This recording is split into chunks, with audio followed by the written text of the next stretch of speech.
Your son is amongst those 2.5% of the world's population who have an IQ of more than 150. With this level of intelligence, whatever he does may be extraordinary, but not unexpected. Salaar had been at the international school for only a week when Sikandar Osman and his wife had been called over by the school administration. The school psychologist had informed them about Salaar's various IQ tests in which his performance and score had amazed his teachers and also the psychologist.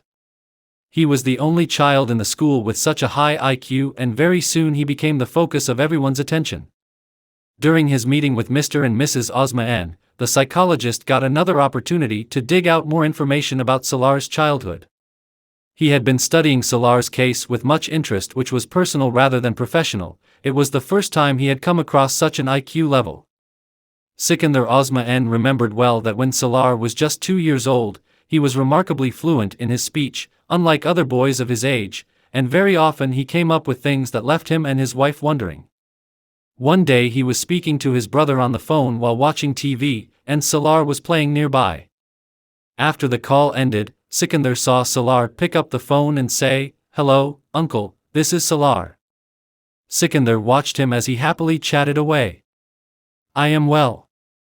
How are you?" Sikandar thought he was play-acting. The next sentence made him sit up. "Baba is right here, watching TV." "No, he did not call, I called you." "Salaar, who are you talking to?" asked Sikandar. "Uncle Shahnawaz," he replied. Sikandar took the phone from him. He thought Salaar may have dialed at random or else pressed the redial button. "Salaar has dialed the number, I'm sorry," he apologized to his brother. "How could he do that? Isn't he too young?" His brother was surprised. "He probably pressed the redial button accidentally." Sikandar switched off the phone and put it back in place. Salaar, who was quietly listening to this conversation, went and picked up the phone again. Sikandar looked at him as he expertly dialed Shahnawaz's number, just as an adult would. He was shocked. He did not expect a 2-year-old to do this. He reached out to disconnect the call. "Salaar, do you know Shahnawaz's number?" he asked. "Yes," came the calm reply. "What is it?" Salaar rattled it off.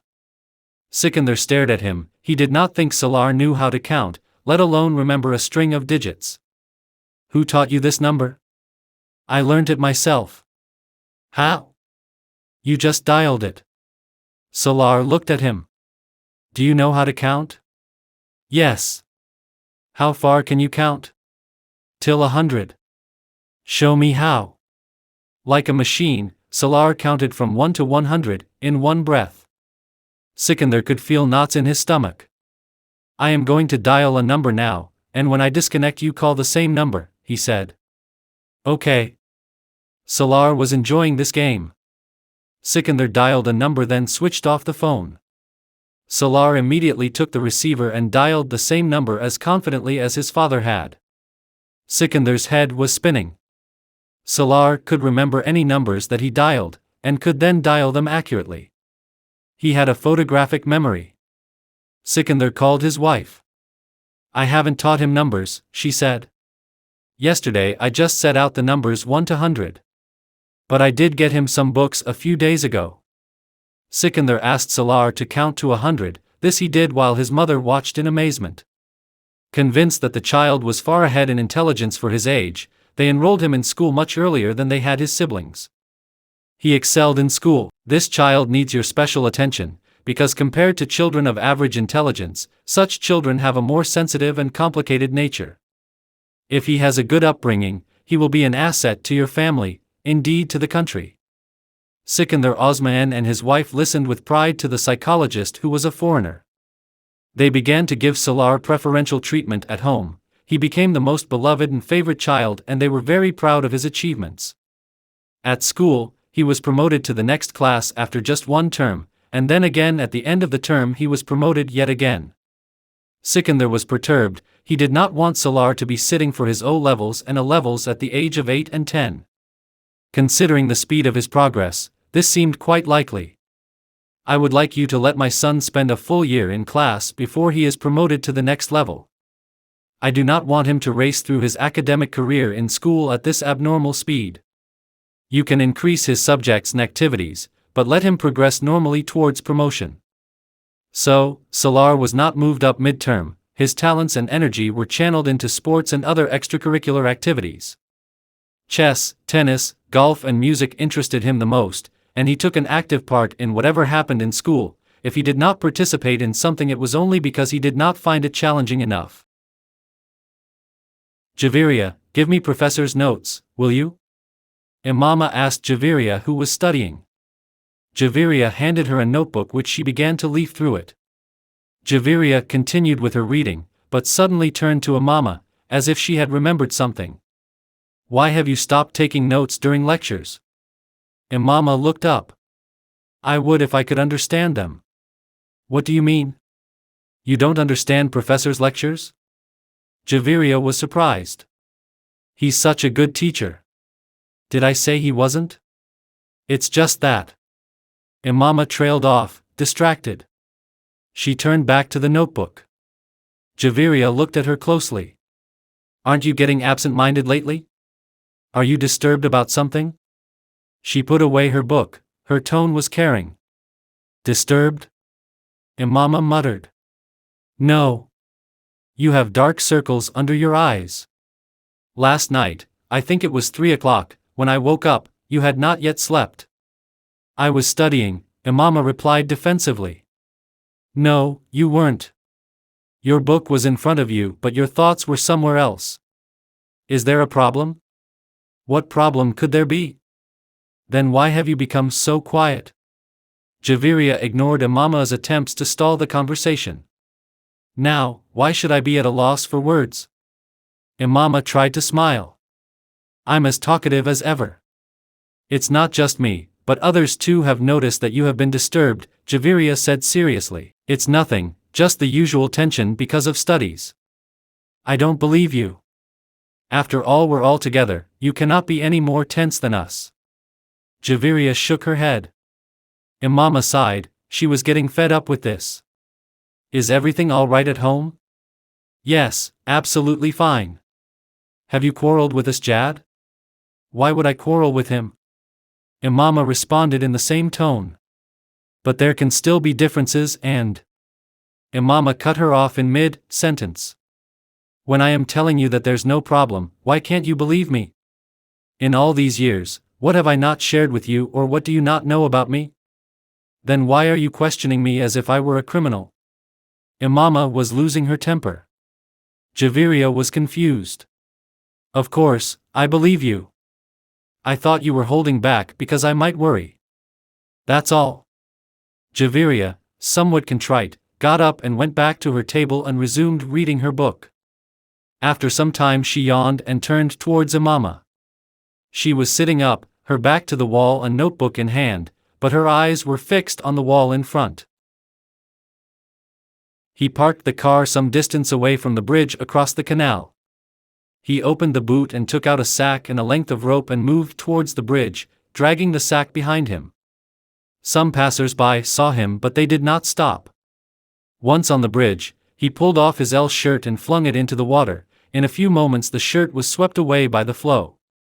His tall, athletic frame, clad in dark blue jeans, was a handsome sight. His eyes were inscrutable.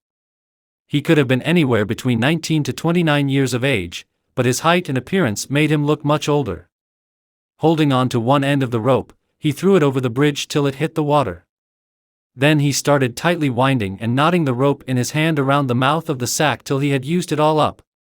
Now, he pulled back the length of the rope, leaving aside about 3 feet, standing with his feet together, he firmly tied them with this length.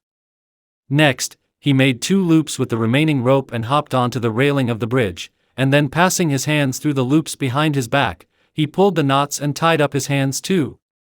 A smile of satisfaction hovered on his lips. Taking a deep breath, he threw himself backwards over the bridge. His head hit the water sharply and he was submerged to the waist, head down and hands tied behind his back, dangling from the rope tied to the weighted sack above. He held his breath and tried to keep his eyes open underwater, but the canal was murky and the silt stung his eyes. He felt as if his lungs would burst, and when he breathed in, the water entered his body through his nose and mouth. He began to flap about helplessly. He tried but could not use his arms to raise himself up from the water. Gradually, his movements slowed.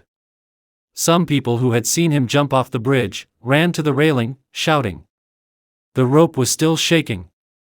They did not know what to do. There was no visible movement under the water. His legs appeared to be still. A crowd gathered, looking with fear at the lifeless body. The water swung him like a pendulum, back and forth, back and forth, back and forth. Imama, get ready quickly, called Rabia, taking her clothes from the closet and flinging them on the bed. Get ready? What for? Imama looked at her, surprised. We're going shopping. Come with us. Rabia moved fast as she ironed her clothes. No, thanks. I don't want to go anywhere.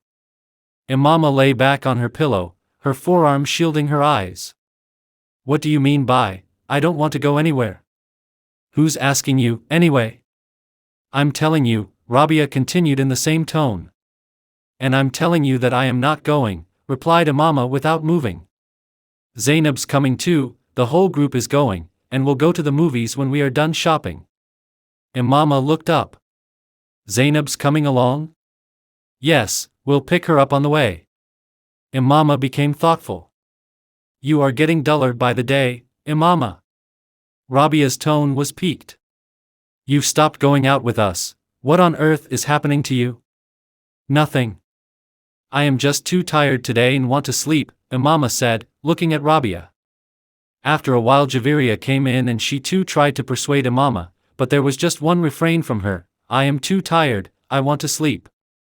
Unable to coax Imama outdoors, the girls grumbled as they left her behind. As they picked up Zainab on the way, Javeria realized that she had left her wallet behind in the hostel. We'll have to go back for my wallet, said Javeria. When they got to the hostel they were shocked to find the room locked. Where's Imama? Rabia was surprised. Don't know, where could she have gone, locking up the room like this? She'd said she wanted to sleep, said Javeria. Could she be in someone else's room, wondered Rabia. For the next few minutes, they looked for Imama in their friends' rooms, but there was no sign of her. Could she have gone out? A sudden thought struck Rabia. Let's check with the warden, said Javeria, and they went to see him. Yes, Imama went out a while ago, the warden confirmed. Rabia and Javeria exchanged looks, speechless. She said she'd return by the evening, the warden informed them. They came out of the warden's room. Where could she have gone? She refused to accompany us saying she was tired, she wanted to sleep, was unwell, and then she goes off like this. Rabia was really annoyed. It was quite late at night when they returned. Imama was in the room and welcomed them back, smiling. Looks like you've done loads of shopping, she said, looking at their bags and parcels. They did not reply, putting down their shopping, they stared at her. Where were you? Asked Javeria. Imama got a jolt. I came back to get my wallet and you weren't here. The room was locked. I went after you both. What do you mean? I changed my mind when you left, so I went to Zainab's as you were going to pick her up. But her chowkidar said that she had left with you, so I came back. I just stopped on the way to get some books, explained Imama. See, we'd told you to come along but you refused. Then, like a fool, you traipsed behind us. We were getting suspicious about you, said Rabia as she took her purchases out of their bags. She seemed relieved. Imama did not reply, she just smiled at them when they showed her their shopping. Your name? I don't know. What did your parents name you? Go ask my parents. Silence. What do people call you? Boys or girls? Boys. They call me by many names. Mostly what? Daredevil. More silence. And girls? They too have many names for me. What name do they usually call you? I can't tell you that, it's too personal. Silence and then a deep breath and silence again. Can I give you a suggestion? What? Why don't you try to find out something about me that neither you nor I knew before? That white file on the table to your right has all my particulars. Why are you wasting your time? By the light of his table lamp, the psychoanalyst observed the young man lying on the couch. He kept moving his feet from left to right. His face was calm and he wore an expression that seemed to say that the session with the psychoanalyst was a waste of time. The room was cool and dark, and as the boy spoke, he looked around the room. He was a dilemma for the psychoanalyst. He had a photographic memory, his IQ level was 150, he had an outstanding academic record throughout, he had won the President's Gold Medal for golf for the third time running, and this was his third attempt at suicide. His desperately worried parents had brought him to the psychoanalyst. The boy belonged to one of the few prestigious and extremely wealthy families of the country. He was the fourth of 5 siblings, 4 brothers and a sister. 2 brothers and his sister were older than him. His parents doted on him because of his intelligence and capabilities, yet in the last 3 years he had tried to kill himself 3 times. The first time was when he was speeding on his bike in the wrong direction on a one-way road and had lifted his hands off the handlebar. The cop behind him had seen him doing this. He was lucky that when he crashed into a car, he was thrown over another and landed on the other side of the road. He suffered a few broken ribs, and a fractured arm and leg. Even though the police officer had seen this happening, his parents believed it was an accident. He had told them that he had mistakenly entered the one-way street. The next time, a full year later, he had tied himself up and jumped into the canal. People on the bridge had saved him by pulling him up by the rope he had used. This time there were several witnesses, but his parents still could not believe that he had attempted suicide. Salaar claimed that some boys had stopped his car near the bridge, tied him up and thrown him over, and the way he was tied, it did seem as if someone else had done it. For the next few weeks, the police kept searching for boys whose appearance matched the description given by Salaar. Ozma and Sikandar hired a guard to be with Salaar, day and night. But the third time he could not deceive his parents. He ground a large quantity of sedatives and swallowed them.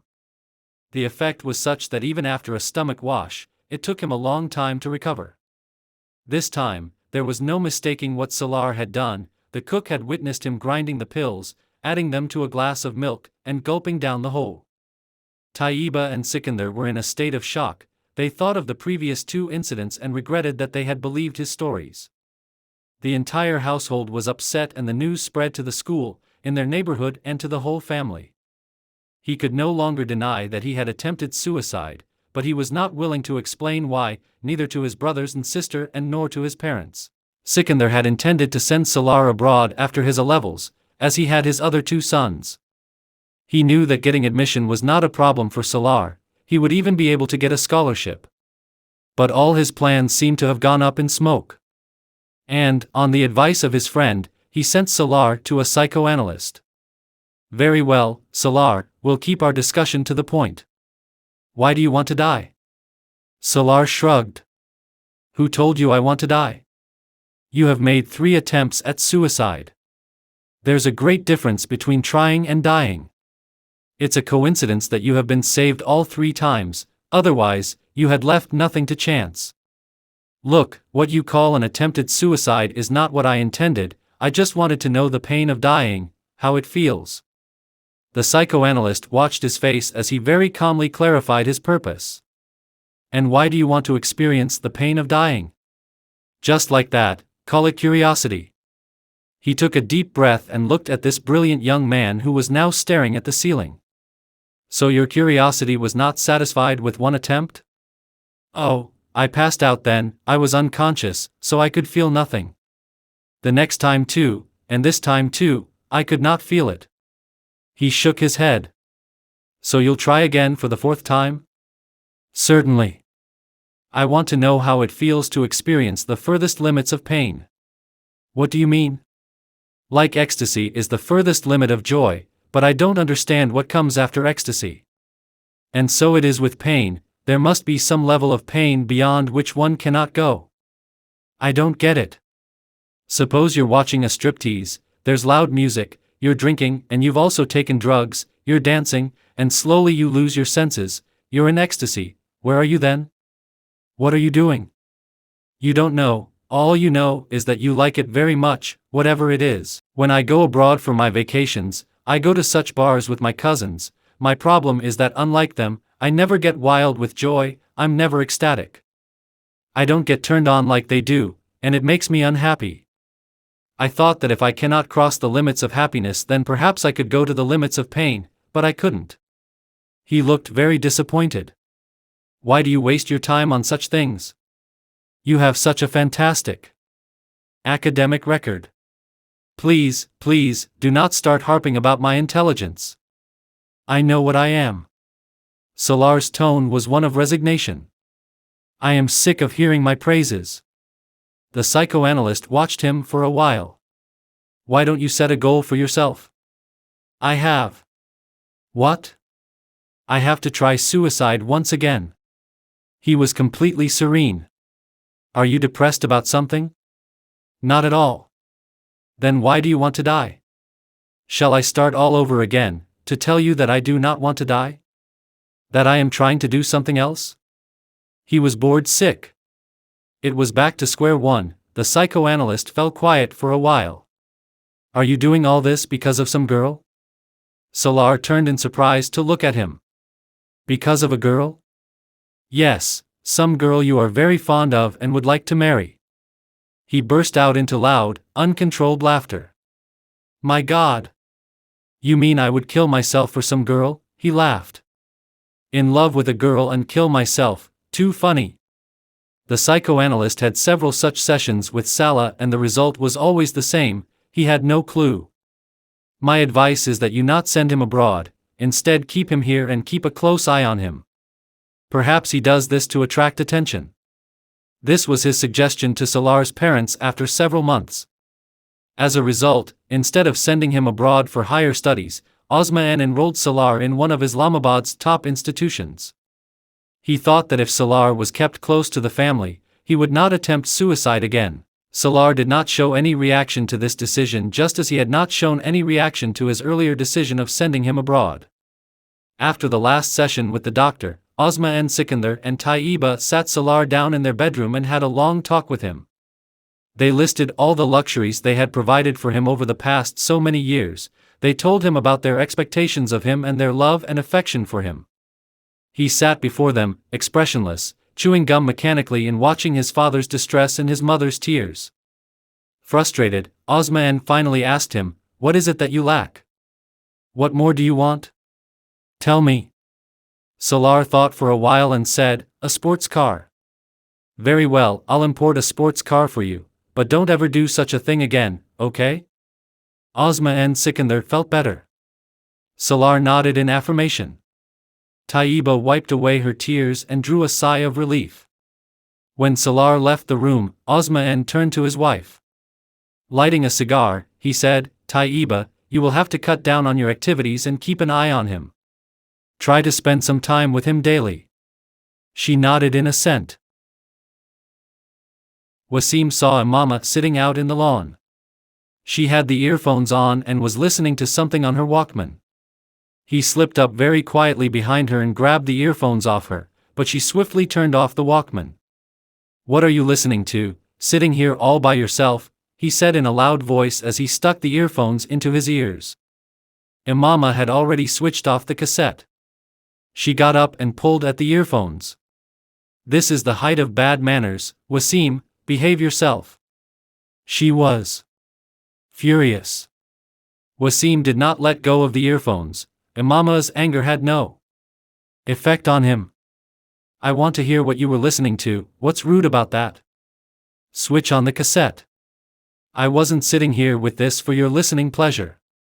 Annoyed, she detached the headphones. "Here, take these and get lost."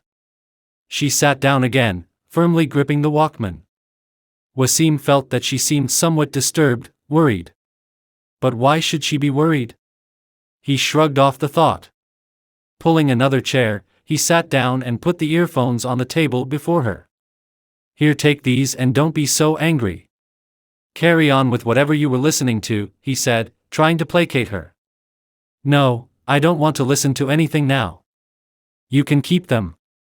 Imama did not reach for the earphones. "By the way, what was it?"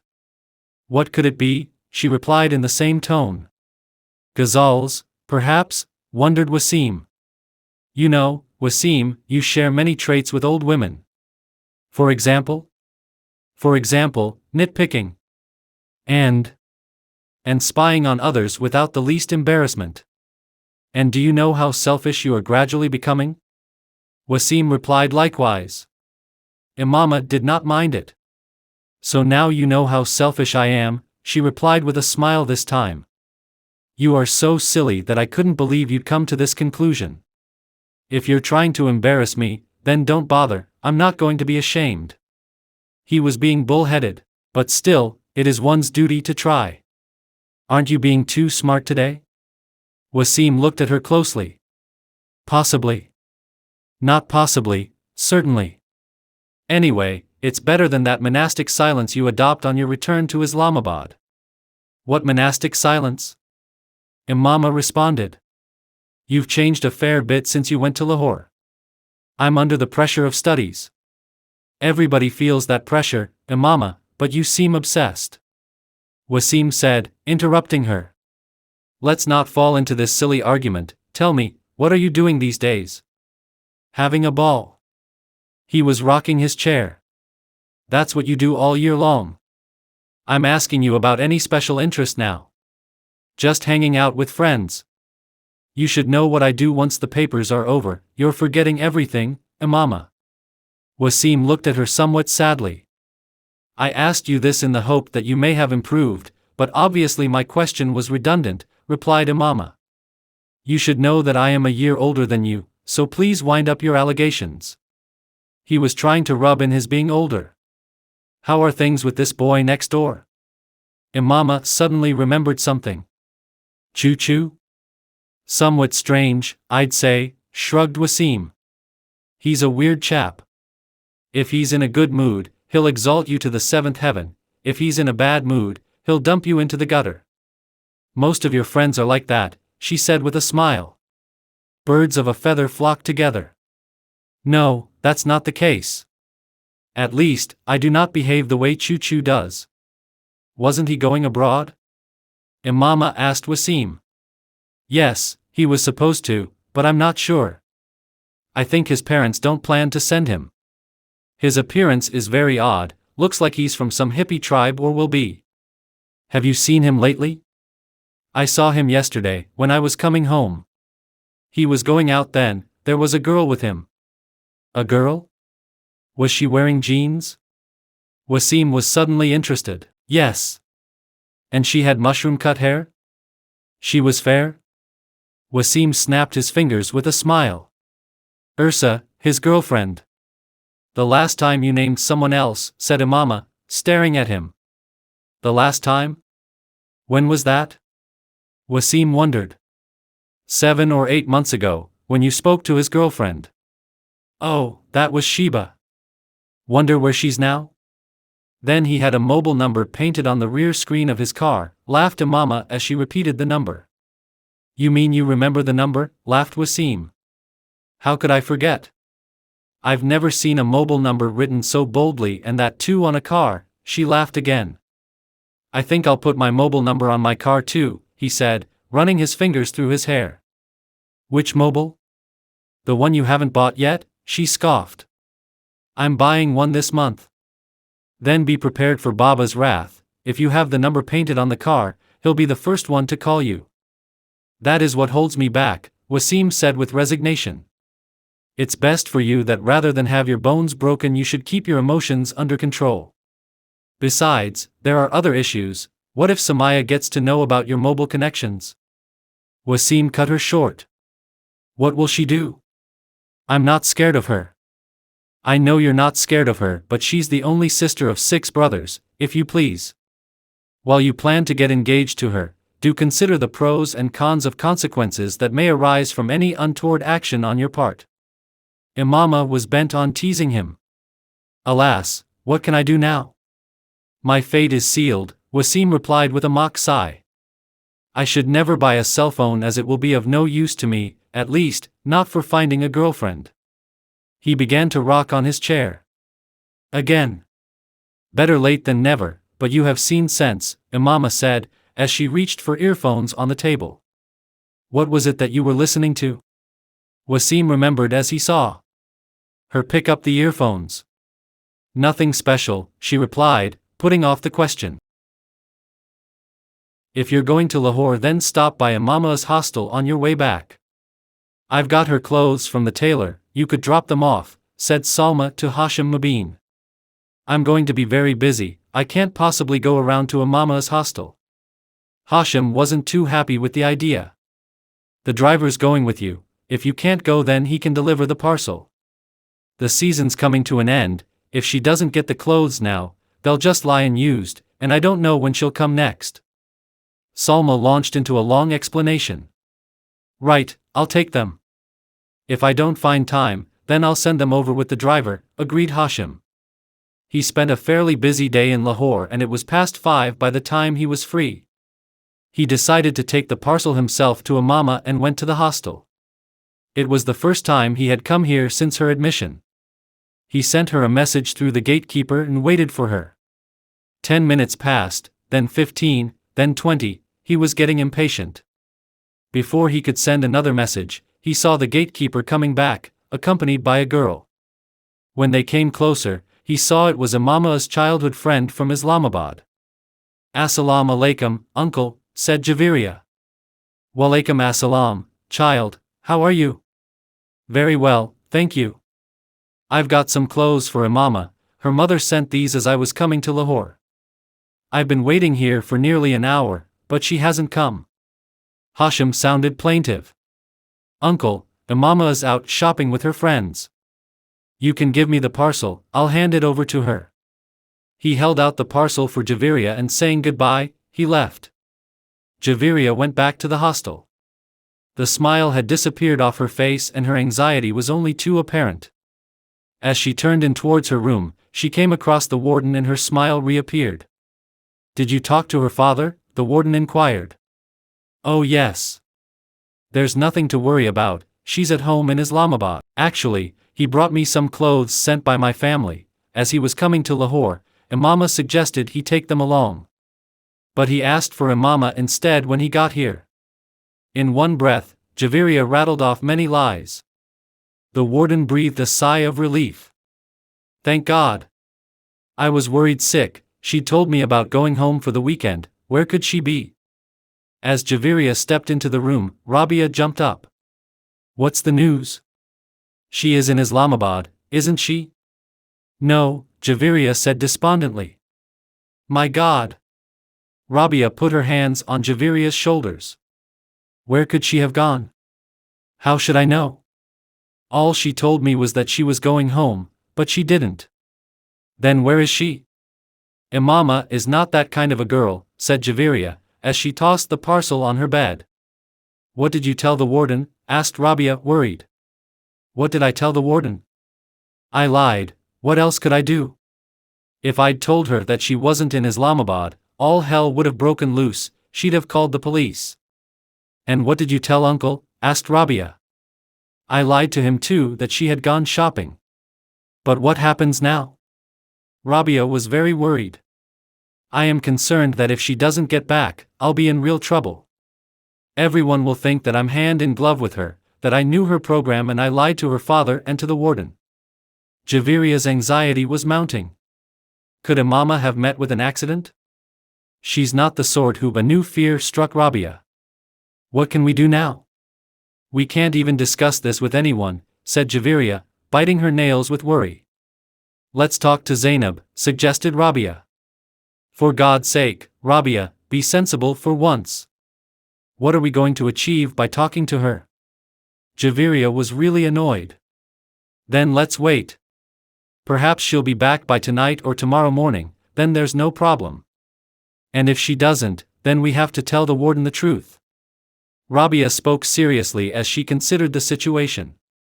Javeria said nothing but worry was written large across her face. Javeria and Rabia could hardly sleep that night, they were gripped by fear. What if she did not return? The question loomed like a menace. They could see their careers smashed and they knew what the reaction of their families would be. They would be maligned and criticized for colluding with Imama, for not telling her father the truth about her and for hiding the facts from the warden. They had not figured what the reaction of Hashim Mubin and his family would be when they were faced with the truth. How would they judge the role of these two friends? The other girls in the hostel would talk about them, and if this became a police case, they would be accused of conspiring in the crime. When they thought of these repercussions, their hair stood on end. Once more the question arose, where on earth was Imama? Where had she gone and why? They were trying to analyze her past behavior. She had undergone such a change in the last 1 year. She'd stopped going out with them and used to be worried and irritable. She'd lost her enthusiasm for studies and had become withdrawn. Remember when she refused to go shopping with us and then took off somewhere else? She's gone to the same place, I'm sure, and like fools, we believed whatever she said, recalled Rabia. But Imama was not like this. I've known her since childhood. She was never like this. Javeria still did not suspect her. It doesn't take long to change, a person just needs to have a weak character. Rabia's suspicions were getting the better of her.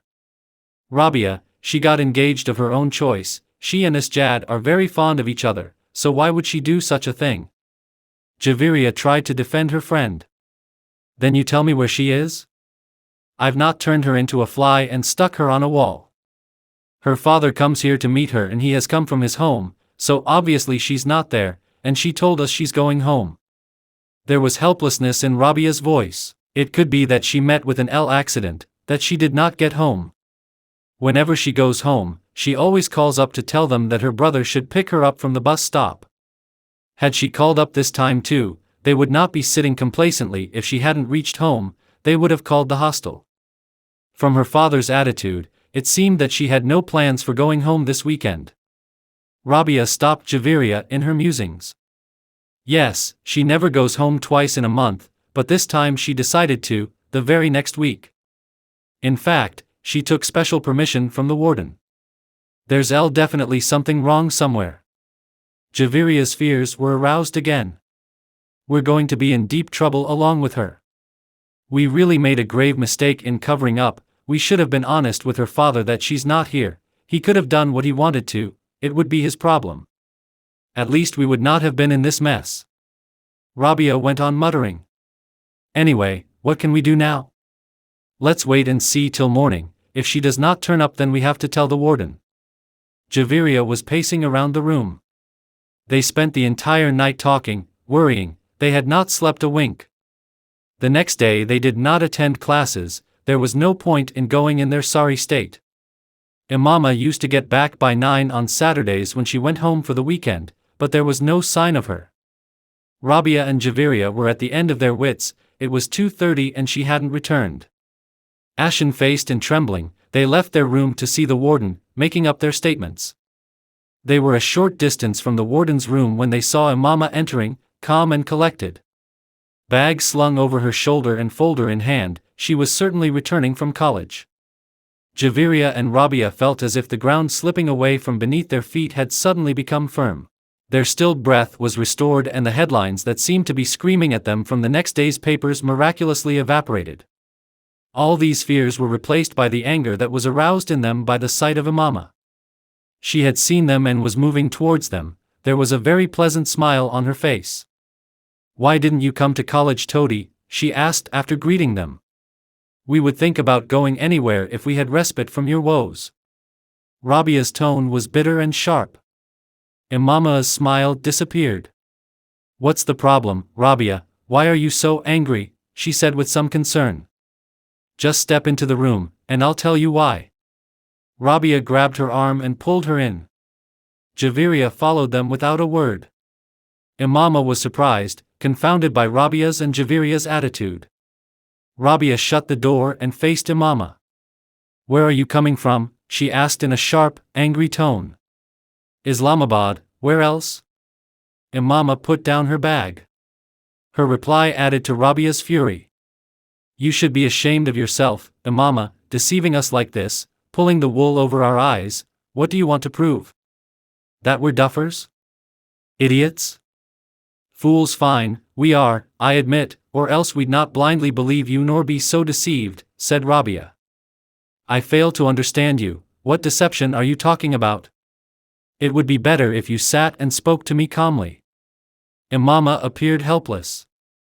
Where did you spend the weekend? For the first time, Javeria interrupted the conversation. I told you, I was in Islamabad and I came to college directly, and now from college.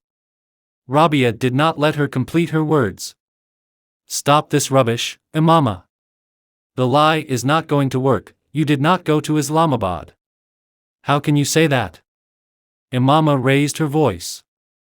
Because your father was here yesterday. The color drained from Imama's face. She was silent. Why are quiet now? Why don't you insist that you were in Islamabad? Rabia was sarcastic. Baba was here? Imama asked slowly. Yes. He brought some clothes for you, said Javeria. He got to know that I was not in the hostel? I lied to him that you had stepped out on an errand. He gave the clothes and left, replied Javeria. Imama drew a spontaneous sigh of relief. That means he did not get to know anything, said Imama as she sat on the bed and undid her sandal straps. No, he did not find out. Next week you can take off somewhere else. Mind you, Imama, I am going to talk to the warden about this business. We've had enough worries on your behalf and we're not going to take any more. It is better that your parents should know what you're up to. Rabia was terse. Imama looked up at her. What am I up to? What have I done? Done what? You say you're going home and disappear from the hostel. That's nothing unusual for you. Imama did not reply. She began to undo the straps on the other foot. I should have gone to the warden, said Rabia as she moved towards the door. Javeria got up and stopped her. We'll talk to the warden later. Let's first talk to her, don't be hasty. But just look at her cussedness, her attitude. Not a trace of embarrassment on her face, Rabia gestured towards Imama. She was furious. I'll tell you everything, there's no need to get so agitated. I haven't done anything wrong nor gone to any wrong place, and neither did I run away. Imama spoke softly as she released her feet from her shoes. Then where had you been? Javeria inquired. With a friend. Which friend? There is one. Why did you have to lie? I wanted to escape your questions, and if had told my family or asked their permission, they would never have allowed me. Where did you go and why? Javeria was mystified. Didn't I say I'll tell you? Give me some time, replied Imama. Give you time so that you disappear again and perhaps not return this time. Rabia was still angry, but spoke less severely now. You didn't even realize you were putting us in an awkward position. Do you know how humiliating it could be for us? Have you any sense at all? She continued. I never expected Baba to turn up here so suddenly, nor did I think it would create an embarrassing situation for you. I would not have done such a thing otherwise. Imama's tone was repentant. At least you could have trusted us and told us where you were going, added Javeria.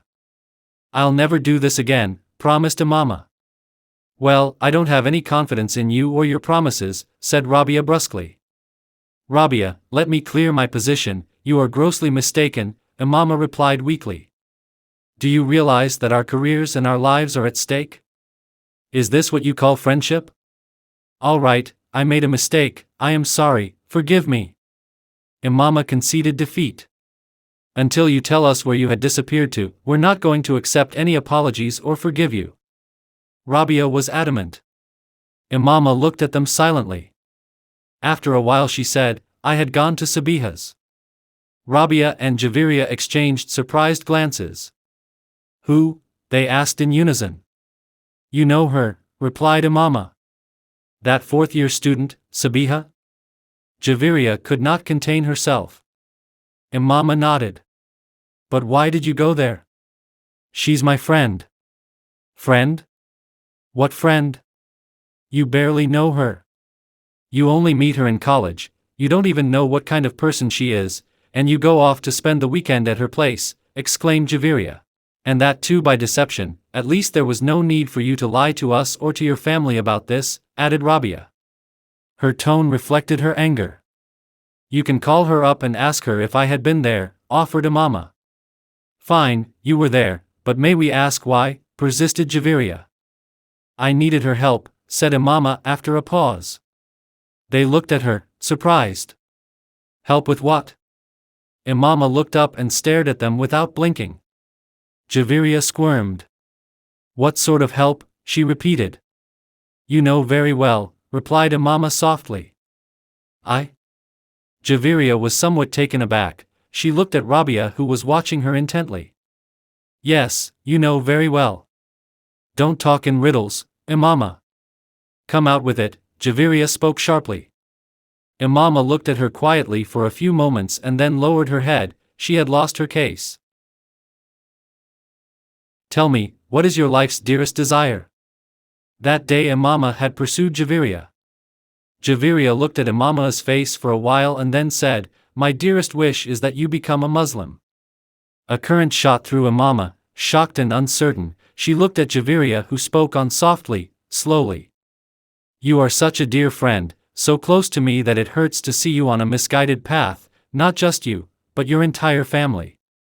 If God should send me to heaven for any good deeds, then I would like you to be with me, but it is essential that you be a Muslim. A myriad expressions passed across Imama's face. It was a while before she could say anything. Javeria, I did not expect that you would speak to me like Tareem. I thought you were my friend, but you too. Javeria interrupted her gently. Whatever Tareem told you, that was right. Imama stared at her steadily. She was deeply hurt by Javeria's words. I wasn't friendly enough with you then to tell you, though I wanted to, that I agreed with Tareem. If she said that you aren't a Muslim, she wasn't wrong, you aren't. Imama's eyes filled with tears. She got up abruptly, without a word. Javeria stood up too. Imama tried to leave, but Javeria grabbed her arm. Let go of my arm, let me go. Don't even try to talk to me again. Imama's voice was choked and she tried to free herself from Javeria's grip. Imama, try to understand what I am saying. But Imama did not let her finish. You have really hurt me, Javeria. I did not expect this of you. I do not want to hurt you, I am telling you the truth. Instead of getting emotional or crying, just think objectively and coolly about what I said. Why would I want to hurt you for no rhyme or reason? Javeria did not let go of her arm. You may know why you're doing this, but what I know is that there's no difference between you and Tareem. In fact, you have caused me more pain than her. She was not such a close and old friend as you. Tears streamed down Imama's face and she tried to wrest her arm out of Javeria's grip. You insisted that I tell you what was closest to my heart. This is why I was not telling you. I even warned you that you would be upset, but you assured me that you would not, Javeria tried to remind her. Had I known that this would be your reply, I would never have asked you what your life's desire was, Imama said angrily. Well then I shall never talk to you on this subject, replied Javeria defensively. What does it matter? I know now what you think about me. Our friendship can never be the same again.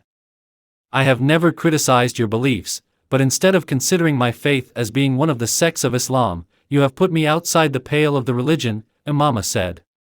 If that's what I'm doing, then I'm not wrong. All the sects of Islam do share the belief that Prophet Muhammad, peace be upon him, is Allah's last messenger and that prophethood ended with him. Javeria too was angry and upset now. Mind your language. Imama burst out. I'm telling you the truth, Imama, and it's not only me, everyone knows that your family changed its faith to acquire wealth. There's no need to get so worked up, try to think objectively, try to reason. I have no need to think coolly over your words, Imama interrupted. I know what's true and what isn't. You don't know anything, and that is the sad part, retorted Javeria. Imama said nothing. She pulled her arm away with a jerk and walked away with quick steps. Javeria made no attempt to follow her. With concern she watched her walk away. Imama was not given to such a display of temper and this worried Javeria. End of chapter 1.